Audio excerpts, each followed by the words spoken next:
All right, Jason Smith here, just grinding. I'm a certified holistic health coach, certified personal trainer. I have a certificate in CPR, first aid, pathogens, etc. I also have a Bachelor of Science in Organizational Leadership and Supervision.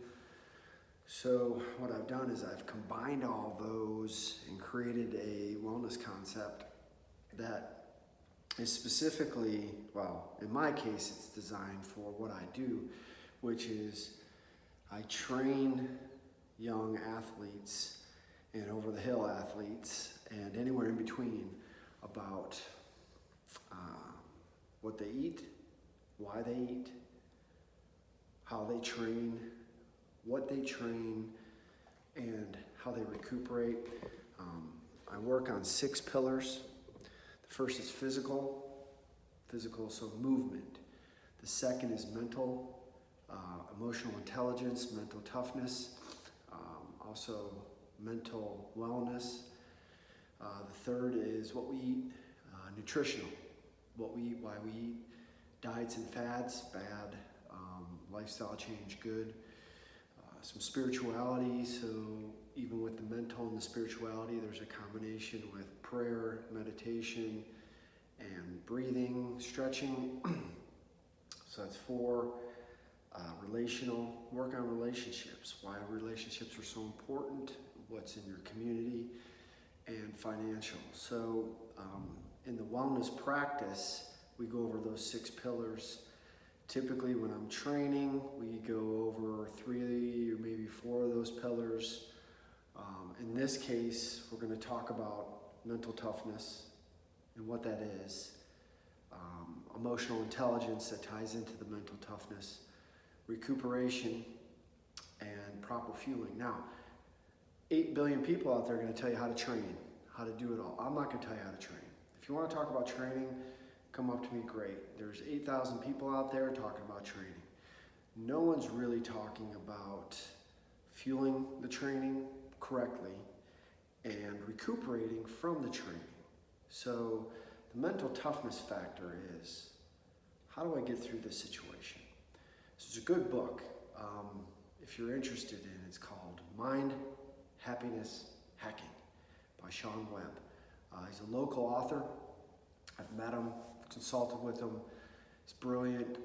He's on the forefront of emotional intelligence. He's also working with artificial intelligence, creating an emotional intelligence in artificial intelligence.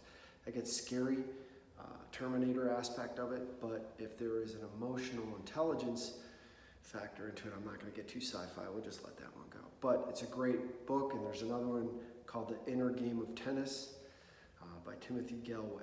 So those are 2 really good mental conditioning, mental toughness, emotional intelligence books. So what is that? Well, to me, mental toughness is getting through that hard thing and not making that hard thing any harder. Okay? So we can show by a raise of hands, if you're honest, who overthinks. Right. Who makes a mountain out of a molehill, right?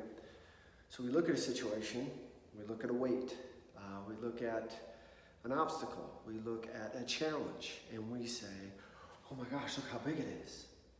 And then we think about the 35 things that are going to cause us not to do it. As opposed to saying, that's my challenge, all right, it's on, and the one thing that's going to get us through it is belief. So, especially kids nowadays, they're in this environment where they are all social media experts, and they are all, what's the word I want to use? Non-supportive, or putting down people. Someone makes a mistake. I notice in basketball a lot. Someone makes a mistake, someone gets crossed, or someone makes a move and everyone's like, ooh, Or someone gets a shot blocked and they're all like, ooh! And so they're blowing this up, this negative thing. And then that person that's getting the shot blocked or getting crossed, if they let that affect them or not, that's mental toughness. So, how do we retrain our children in the classroom or on the court or athletic field about not allowing that to affect them? Now, where it happens in the classroom is, little Johnny, come up on the board and do this arithmetic problem, okay? I don't know, I'm just assuming that there is some social environment and social interaction with classrooms nowadays. Like, hey, come on the board and write a problem out, or let's conjugate this verb, or well, how do you say this in Spanish, whatever that is. I don't know if that happens, but what happens in the audience is little Johnny goes up, and the moment he starts to do something, as small as that failure is, these kids are making it a mountain. And so what little Johnny does is he takes that mountain that they created and turns it into Mount Everest. So there is no possible way that he is going to climb that mountain, because A, they took the molehill, they created the mountain, and he took that mountain and made it Mount Everest. So how do we unthink this situation? Timothy Galway explains it a lot between yourself, one, and self, two. I call it soul and ego, right? I look at people as of late, because I've been doing a personal journey too, that each person has a soul, and their soul is beautiful. They were created perfect, right?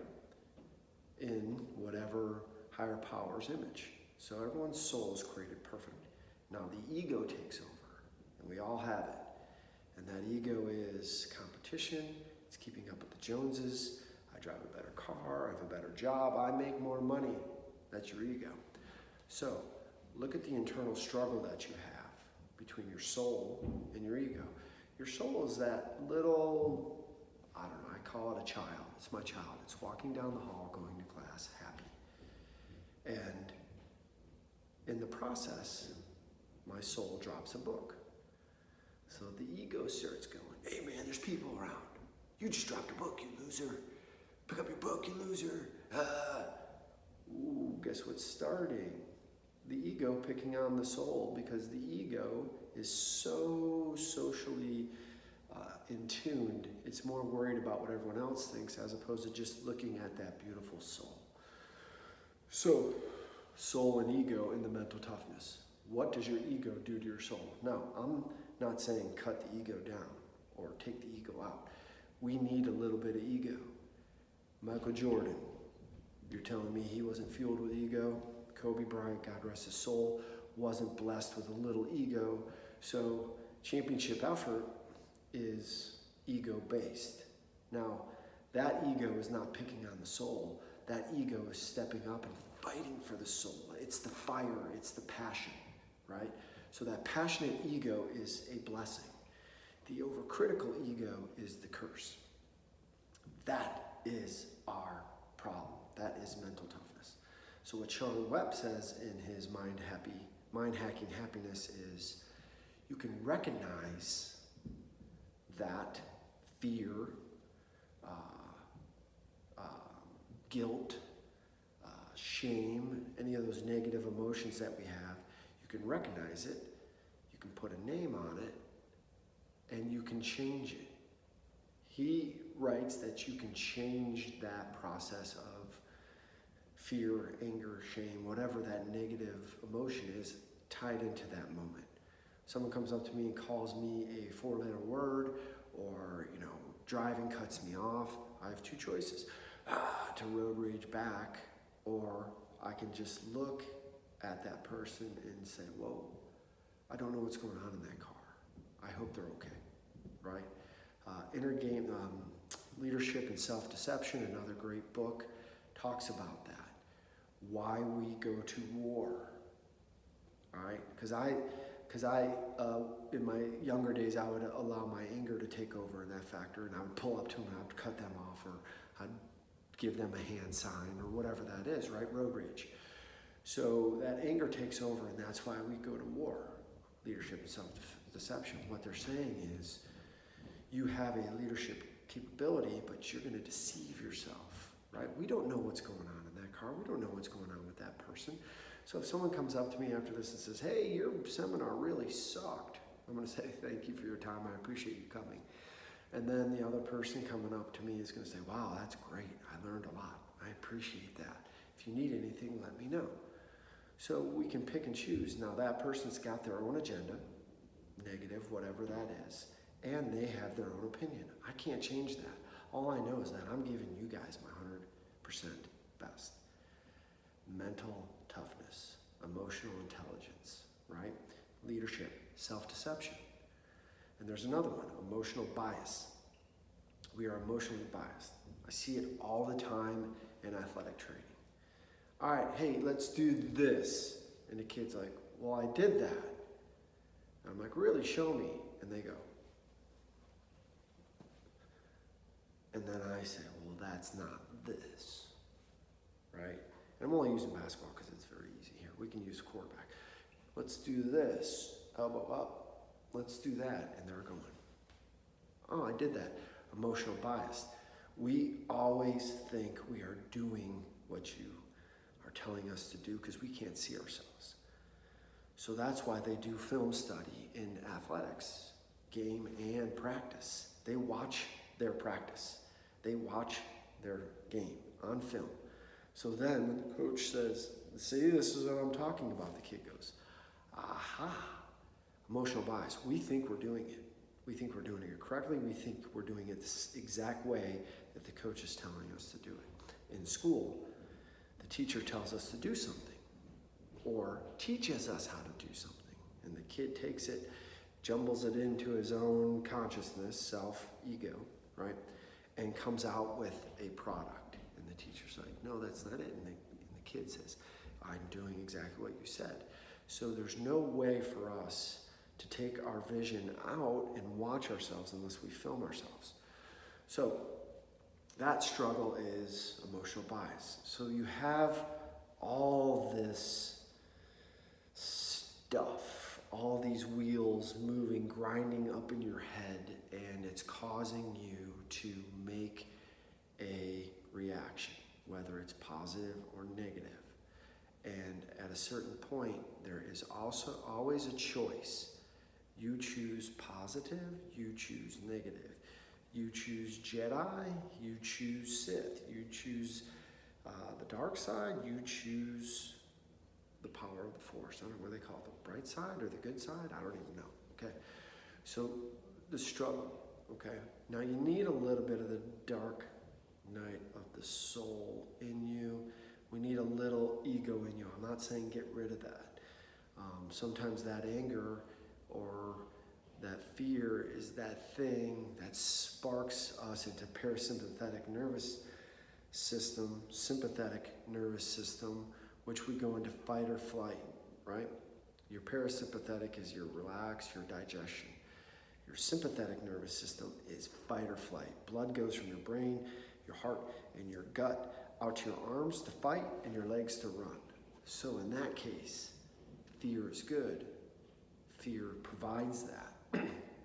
Now, if we're overcompensated by fear, we are no longer fighting or flighting. We are worried. We are, what's the word I want to look for? Nervous, right? We start critiquing and judging in the middle of that.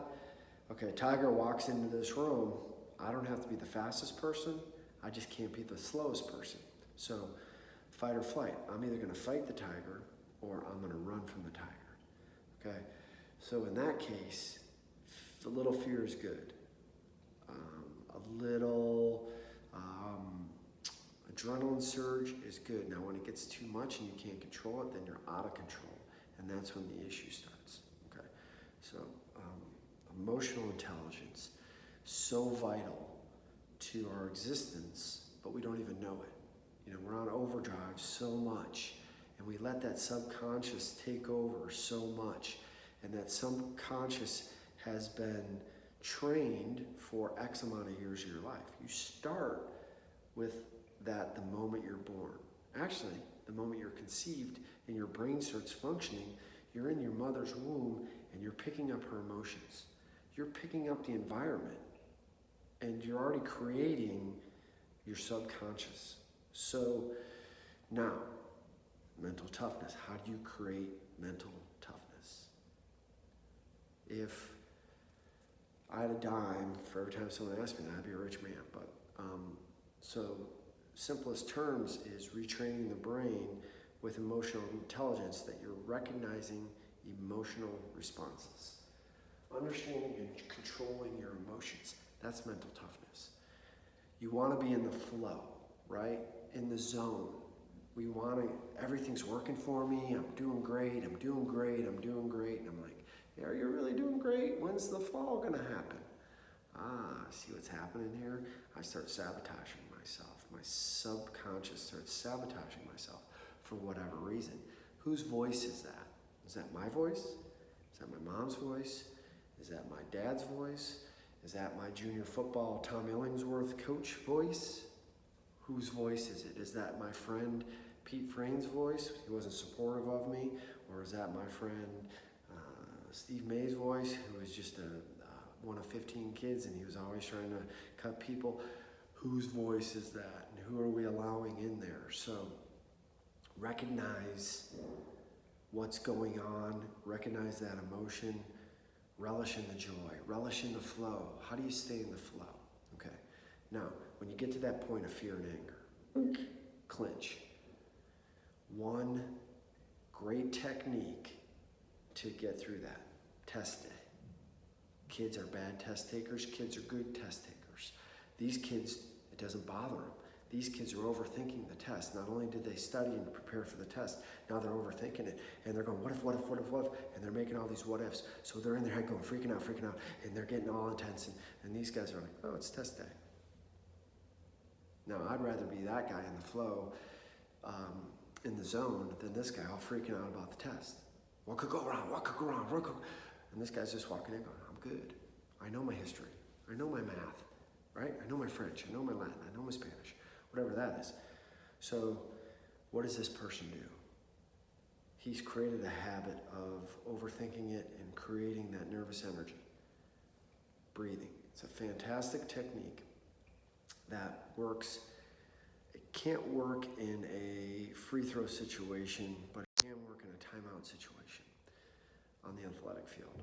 Now, if a teacher was going to have a test, but what they did prior to the test, they did a half-hour breathing, meditation, yoga session, and taught the kids how to breathe effectively to get them out of their thinking, right, to overthinking, and getting them into the flow. That's meditation. So can we teach kids how to meditate? Can we teach people how to meditate in the moment? Now, one specific way that I know that works is I call it 4-7-8 technique. Okay, I'd like everyone to help me out here and try it. Okay, we're going to breathe in for 4 seconds. We're going to hold for 7 seconds, and then we're going to release that breath for 8 seconds. Okay, so it's going to go something like this.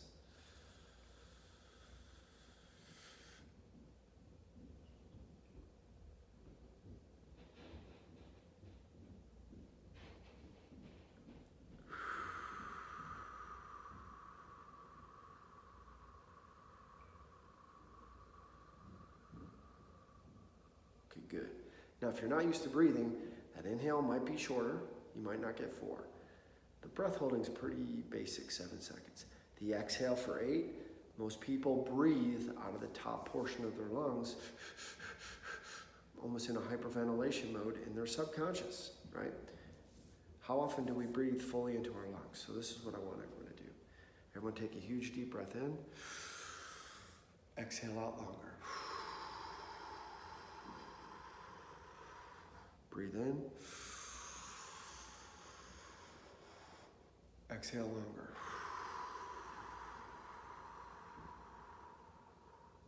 Breathe in. Exhale longer. So what you're doing now is you're opening up that lung cavity and you're filling up your lungs with oxygen. So now what we're going to do is I'm going to give you a 4, a hold, and a release. So I'm going to say breathe in, hold, release. And we're going to do that for 3 rounds, okay? All right, so everyone breathe in real quick. Exhale out. Okay, now breathe in for 4. Hold.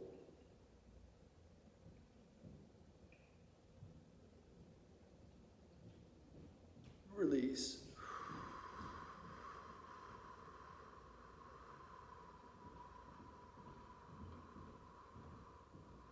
Breathe in. Hold.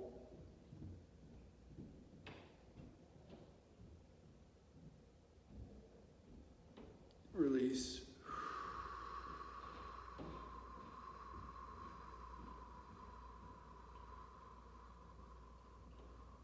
Breathe in. Hold.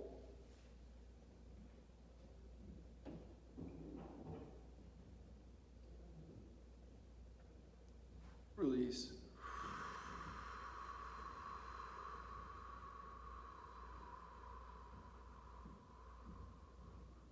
Okay.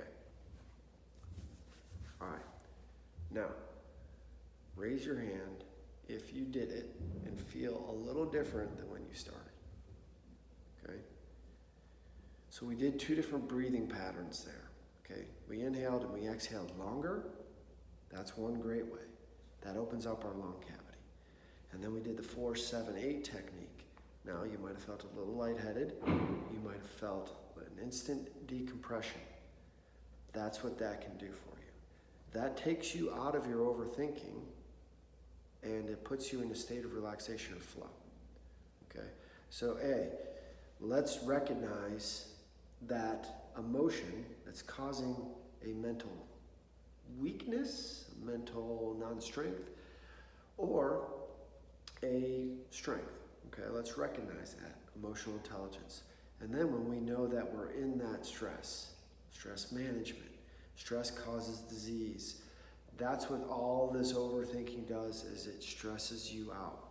It stresses you out in the classroom, it stresses you out at home, it stresses you out on the court, on the field, in life, in a relationship.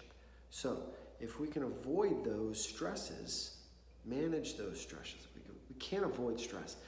Stress is a natural forming thing that we need, okay? We need stress because that teaches us, it gets us motivated, it fires us up. Now, if we live in constant stress, right, we're in constant fight or flight, there isn't proper blood flow into your gut. Your gut does all the healing. All the healing properties in your body start in the gut. If we don't have blood flow going into the gut because we're constantly in fight or flight, right? Cortisol, it's a hormone. It's an adrenaline pumping hormone that keeps everything in fight or flight. And then nothing's getting us back into the parasympathetic digestion state. That is recuperation. So, mental toughness. How do we give our kids that chance to be mentally tough in a situation that's highly stressful? We teach them breathing. We teach them to think positively. We don't over-exaggerate the stress. But breathing and stretching is a great one in the classroom environment, not necessarily on the field environment, okay?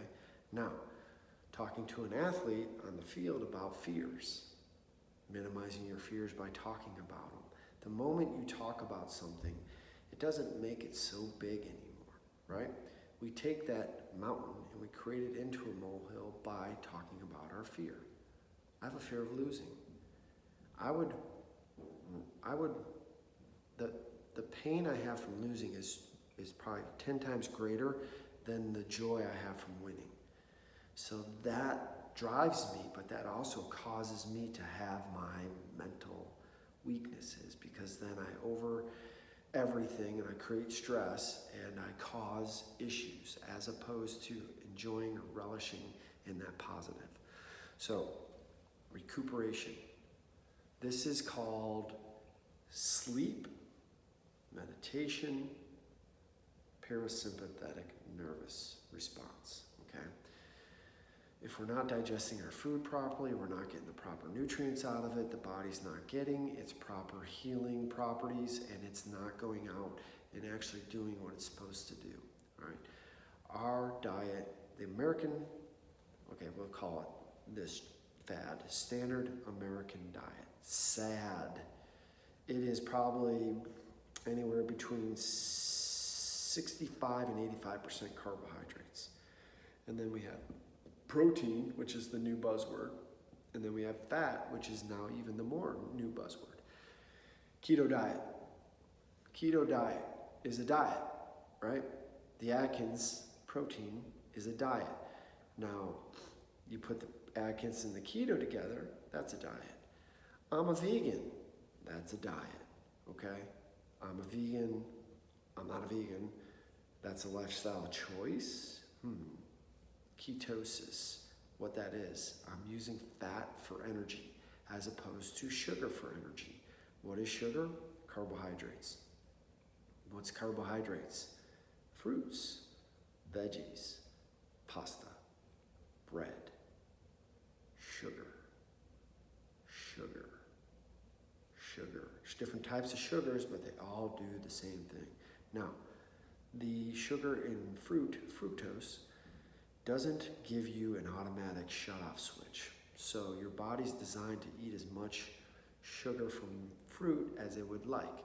Now, for me, I know what they're talking about this automatic turn-off device. If I eat more than 3 Skittles, I get into a sick response, right? Like, boom, I can't eat any more Skittles. It's too much sugar, too fast for me. My body goes, stop, okay? Fantastic. I'm so glad because Skittles, as a kid, you just chow on them, so it's bad. Fructose, you can eat as many grapes, apples, bananas, whatever, as your stomach can hold, but your body's not gonna go, wait a minute, stop, okay? So you're designed for the fructose, but you're not designed for the glucose, okay? Now, what happens when you eat too much sugar? Your bloodstream's already packed full of sugar and it says, I got enough. So then the brain releases insulin. Insulin it basically catches all that sugar, triglyceride, puts a membrane around it and puts it in a place for storage. Fat, okay? Cortisol puts you in a fat storing process because now the hormone adrenaline is working, okay? So if you're constantly in cortisol, you're in pain and inflammation, you're being inflamed. If you're not in that stress response, right, and you're not releasing that cortisol, your body can digest. But if you eat too much sugar, which is the standard American diet, we get ourselves in a situation. Now, is it right for a kid to eat or be on keto? I'm not gonna say what's right or wrong, but what I'm saying is if you balance your diet, if you eat, and I can't tell you what you should eat because I don't know your body type, I don't know your blood type, I don't know your DNA, I don't know your heritage, which all goes into, all those clues point to how you should eat, okay? If you really wanna know how you should eat, read a book on what I should eat for my blood type. Or take a blood test, take a urine test, take a poo sample, take a DNA test, send it off to a holistic doctor that can look at those results and then tell you what is proper fueling for you.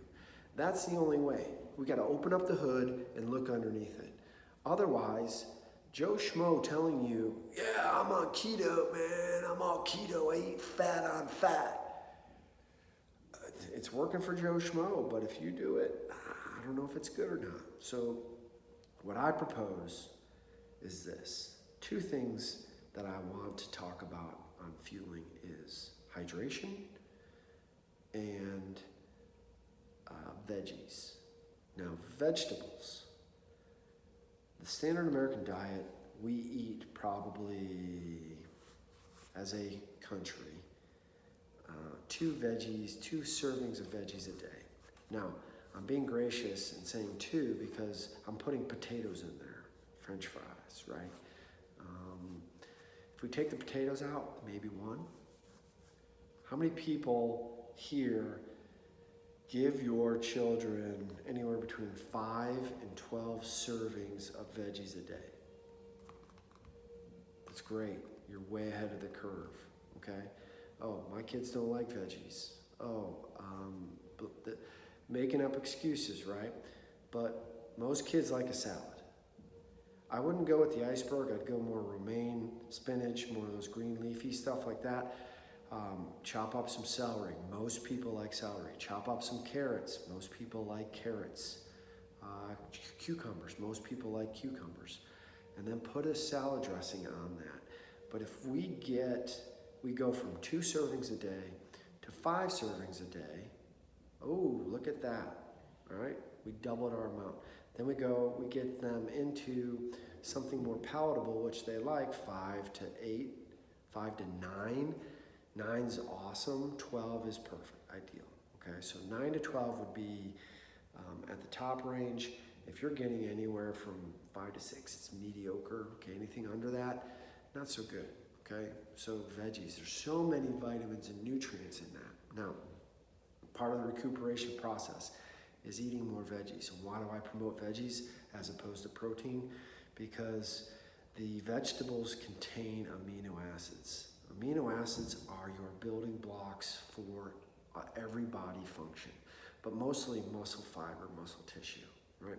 So if we look at that brick wall, and if that is your muscle content right there, if that is your quadricep, or if that's your gluteus maximus, the brick, the actual brick, that's the muscle fiber. Amino acids come in and they repair those and create more muscle fiber, okay? Now, what those muscle fibers do is they have a sticky substance called protein come in and they all stick them together, the mortar. So, if you eat too much protein without amino acids, you're just gonna have a bunch of mortar in there. You're not necessarily gonna be strong because you're not repairing your muscle. Now, if you put amino acids, now those are branched chain amino acids. Don't go out and buy a branched chain amino acid supplement because just taking those 3 to 4 amino acids in that branched chain amino acid doesn't mean it's gonna be effective. I don't know if your body recognizes that. They go, oh, wait, where's the other 12? I'm not touching that, right? So the body's weird like that. What it eats and what it absorbs are 2 different things. So if you're gonna do recuperation, you gotta have the amino acids with the protein, okay? Now, water, hydration. We are flooded with Gatorade, sports drinks. They are so loaded with sugar, and they are designed for one thing. The person in the middle of a competition that's in a heated environment. That's where it started. Gatorade started at the University of Florida because their football team was losing steam at halftime. So their scientists, their sports science group created Gatorade, right? Then that took off. Michael Jordan made it famous in the 80s and the 90s, right?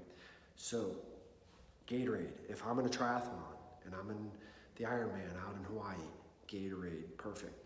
If I'm in a wrestling match and I'm dying at second period, Gatorade, right? If I'm playing football and it's halftime and it's 100 degrees out, Gatorade.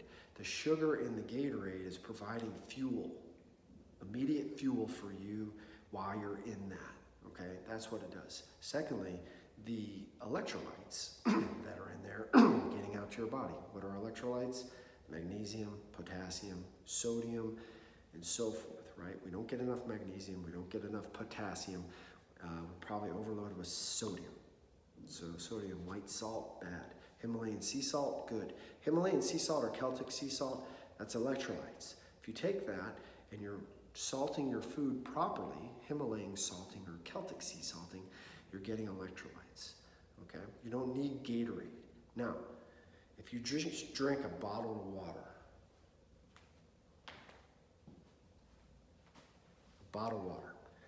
this guy that's putting the label on this is probably getting it out of the faucet that you get out of your home faucet, okay? What's in that water?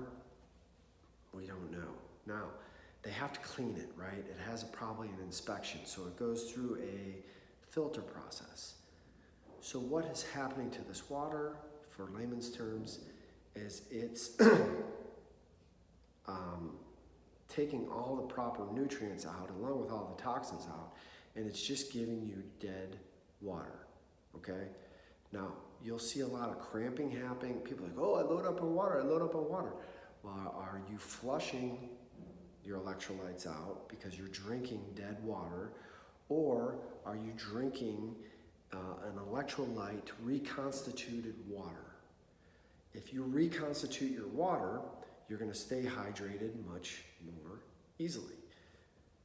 You don't have to drink as much water. Now, rule of thumb, drink when you're thirsty. Okay, if you're thirsty, drink. If you drink a lot of coffee, if you drink a lot of caffeine, if you drink a lot of alcohol, the next day you're going to be hungover, right? Water, reconstitute your water, veggies, vitamins, nutrients, electrolytes, all in that, okay? Now, I'm not going to get into all that stuff right now, but I'm just talking about the hydration process. So rule of thumb, thirsty, drink, but drink reconstituted water. Now, there's hydration water out there now. It doesn't have sugar in it, but they all have electrolytes in it. So if that's your jam, go for it, okay? Mineral waters, if that's your jam, go for it. If you filter your water like me, and then you take a couple scoops of Himalayan sea salt and you put it in there, go for it. That's your jam, do it. I know that works for me, okay? So I keep hydrated by doing that. Now, depending on who you are, the next rule of thumb is about half your body weight in ounces of water a day. So if I'm 190 pounds, I'm looking at what? 95 ounces of water. So I'm drinking 6 or 7 of those 17-ounce waters with sea salt in it. Now, I don't drink that much water to stay hydrated. And I work out 4 to 6 times a week, depending on what week it is. So what I do is I drink when I'm thirsty, and I reconstitute my water, and I stay heavily supplemented or vitaminized because I eat my 9 to 12 servings of veggies a day, okay? That's how you recuperate, is you put the proper hydration and the proper fueling, proper diet in that allows you to recuperate. Now, one thing I'm not talking about yet, and I'm going to go into, is sleep. Sleep. Children, adolescent children, prepubescent to through puberty, probably 18 and below, so all high school age kids and lower, need 10 hours of sleep. And they're not getting it because they're too overstimulated by every sort of device that they have, okay? Also, Wi-Fi in the house, it's causing a it's a growth retardant. There's a study out there where these kids took these plants and they put it in a Wi-Fi room, and then they put it way far away from the Wi-Fi room at the same time, right? 2 different, same exact plant, but different pots. The one in the Wi-Fi room didn't grow. It died off, okay? The one way far away flourished. So, 10 hours of sleep. Don't overstimulate yourself. Keep the TVs out of the room. Put the phones downstairs. They don't need phones, right? Turn your Wi-Fi off in your house. Those 3 things right there will provide a better sleep or prepare you better for a better sleep. Now, sleep cold. Sounds crazy. Cold, right?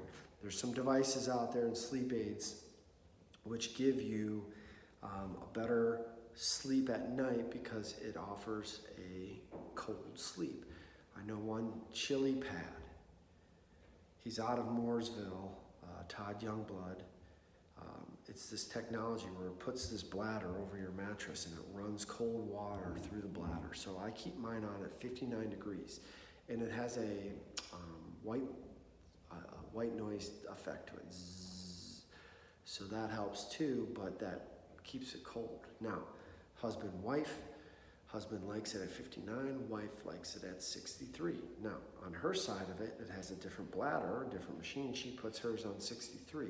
So, run it through, it's chilling. Now, if you're a little sick, I don't suggest keeping it at 59. I'm not a doctor, I'm not going to tell you what to do, but a lot of people like to sleep a little warmer, so then they pump it up to 80, 75, whatever that is, and it pumps warm water through that, okay? Now, I know people that like to open the window in the wintertime.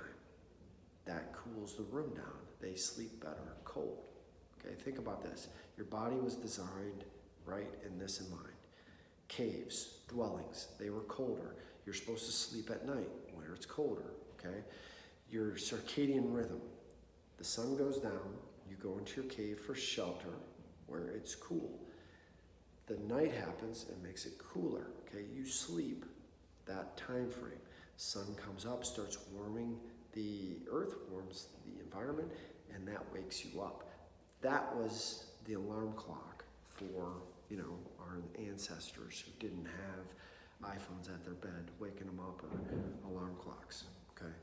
So you're designed to sleep cold. As weird as it sounds, and as awful as that sounds to some people, trust me, I hated the cold, I despised the cold, I grew up in the cold, so I hated it. Now, I need it, okay? Another thing that I do for my recuperation is I take a 3 to 5 minute cold shower every morning. It does two things for me specifically. It revives me, it stimulates me, right? It wakes me up. It also relaxes me. Imagine that. Stimulates you and relaxes you at the same time. Can you imagine being stimulated and relaxed where you're not overhyped, right? You're kind of chill, but you're awake and revived. That's how I feel after the shower. Now, there's studies on this, but it also helps your immune system, okay? It does release some endorphins, so there's that part of it too. And it kind of reduces some pain just because if the shower's cold enough, it numbs you. Now, disclaimer, don't do this alone. First couple times, don't do it too cold because you don't want to get hypothermia. Don't stay in there too long. You don't want to get hypothermia. You don't want frostbite. Now, general rule of thumb, start at 50 to 59 degrees, okay? Start there, get acclimated to it, then slowly find where your range is. And there's studies now that say anywhere between 34 and 40 degrees, that's ideal. And there's other studies that say between 50 and 59 degrees. Now, I can't tell you, you'll have to do that research on your own. I know what I do, I know what works for me, okay? But I don't have a thermometer on my shower. So in the summertime, it's warmer. It's still cold, but it's warmer. In the wintertime, it's colder. Like this morning, it was freezing cold because last night it got down to 30 degrees. So my pipes, my hot water heater, right, it's not giving me hot water. It's sending down this cold water that is chilled because it's X amount of degrees. Okay. If you want to go deeper into that study about cold immersion and the recuperation process from it, let me know. It's a modality that's available. I know people do cold, hot baths. Athletes after games, before games now, they're going into a cold tub to relax themselves, lets them play better. These are the studies that are happening right now, and there's some literature out there that says there's no studies, and then there's also literature, now I can get you the literature that talks about this stuff, so you can look into it so you are better suited to make those decisions for yourself, okay?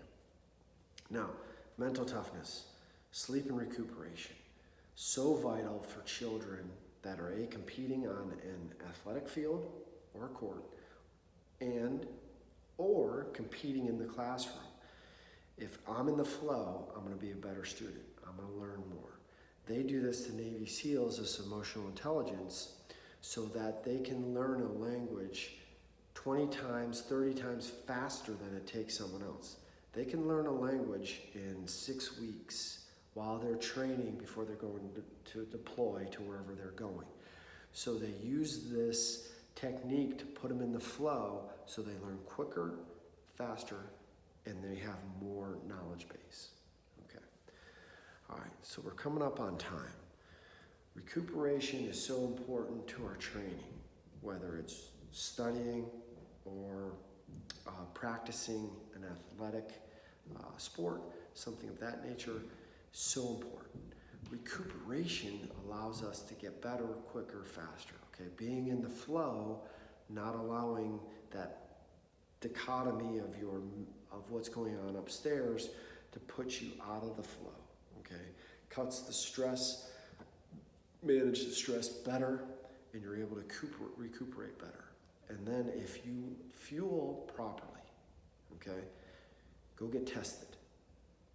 If not, rule of thumb, 9 to 12 veggies a day.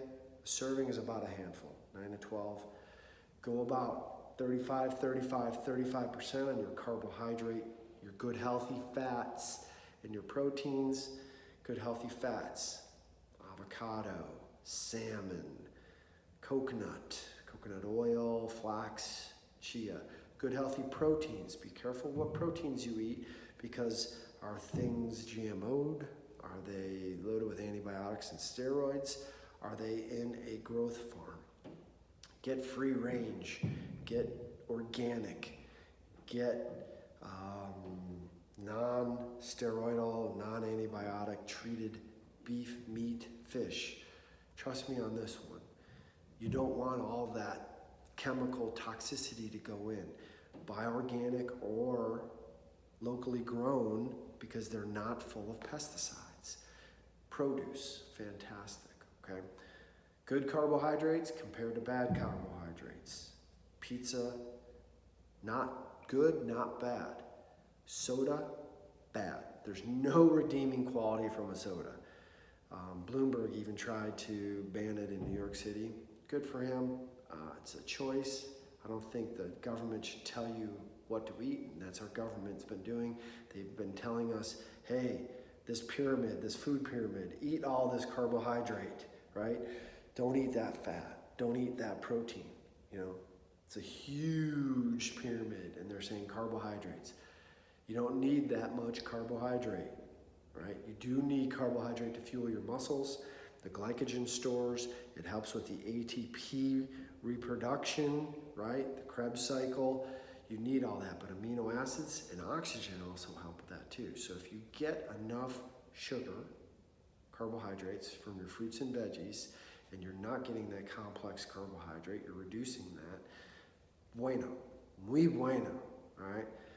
Proteins and fats, you need those. And the fat is ketosis. It's a fuel that goes into your body.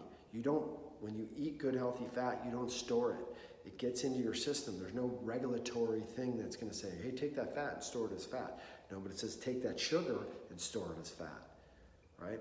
That's what happens for fat storage. Sugar goes to fat storage. So eat better healthy fats. That becomes a fuel source. When your glycogen burns up in 15 seconds, then the alternative fuel is in your body. It's systemic. So your body calls, hey, I need my bicep. I need more fuel. The fat, the ketones in your blood get used for energy. So that's ketosis, using fat for fuel. You need glycogen, so you need a well-balanced diet. You don't need a standard American diet. You need a well-balanced diet. You need better sleep. We need adults about 8, kids 10, right? Infants 12. Give them sleep, let them recuperate. And then mental toughness. How to manage your stress in a stressful situation or an emotional situation, recognizing that emotional situation, putting a name on it, creating that, and then minimizing it. Those are the keys to successes for the classroom and on the athletic field or court. Once again, my name is Jason Smith. I have a wellness facility up in Mooresville. We do personal training. There's a deep tissue masseuse. We do mental work. We do recuperation work. And I talk to young athletes especially on how to fuel themselves. Because if you start young, they bring it to their parents. It's amazing. You trick the parents into making them something healthier, and I know we all try to do it, but you get to the kid goes to the parent immediately does it, and then they start doing it too. Parent brings it to the kid's like, yeah, I'm not gonna eat that, right? But if you kind of coax them into it, they believe it.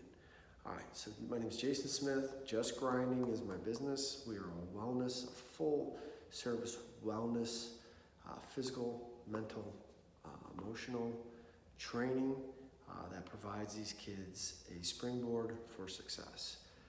Questions, comments, I think we're up with time. So if you have questions or comments, I'll give you my card. Please give me a call, or we can set up a time to meet. We can have a green juice or coffee or something like that, and we can go over all this. But I really do appreciate your time today. I really hope that I can be instrumental in creating positive results for your young people in school and in your athletic department.